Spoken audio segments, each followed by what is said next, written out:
Good afternoon, everyone. It's Stuart Teicher here, and I have another Technethics threat assessment for you. Doing a little bit different today in the form of a video blog, but that's okay. You get to see my pretty face. The reason I'm coming to you today, April 20th, 2011, is because there was an interesting bit of news that was released that I think that every attorney needs to be made aware of. And that is that for people who own an iPhone, it was revealed that there exists a file in the phone and a corresponding backup on the computer that logs detailed cell phone triangulation data. So what that essentially means is that anyone who has an iPhone with the OS 4 operating system, which has been out, I think, since last summer or something along those lines, anyone who has an iPhone with that operating system is going to have their location tracked. Everywhere you go is registered, tracked, and stored in what is amazingly an unencrypted file within the iPhone. And it's not part of any app that you've downloaded. It's not something that can be turned off with your location services. Like if you turn off location services, try to make it seem as if, the doesn't matter. All iPhones are tracking this data with the OS 4 system and greater, and I don't think there's greater, just OS 4 system and whatever updates have come since then.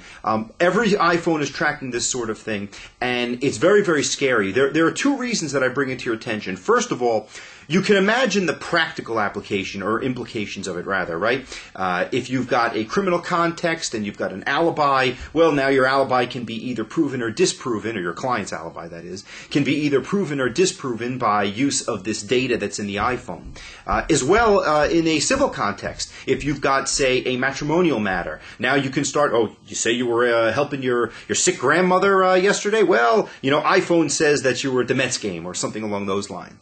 So we've got to be very, very careful because from a practical standpoint, obviously having that sort of tracking data inside the phone and accessible can make a difference in a court case or any type of legal matter for that matter. But the other reason we have to be aware of it is because I've said for a long time how social media and technology are redefining the ethics rules. Specifically, it's redefining competence.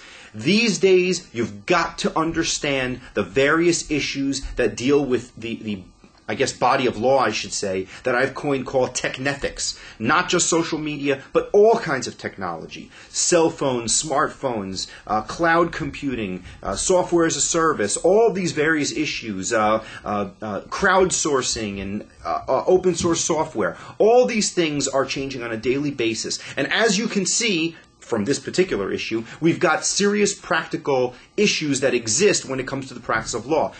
Rule 1.1 competence, I think, is being redefined. We must stay up to date with cutting-edge practical implications that involve technology and the practice of law if we are to be able to establish the minimum levels of competence that exist out there. So again, in the effort to try and keep you aware, informed about the latest developments, I wanted everyone to understand about this business with the iPhone. Apparently, Congress has made some inquiries to Apple that haven't been answered. But again, I think it was literally just released this morning. So if I get any more information, I'll make sure that I send it to you. Until now, I just wanted to give you this other short Technethics threat assessment. Have a great day.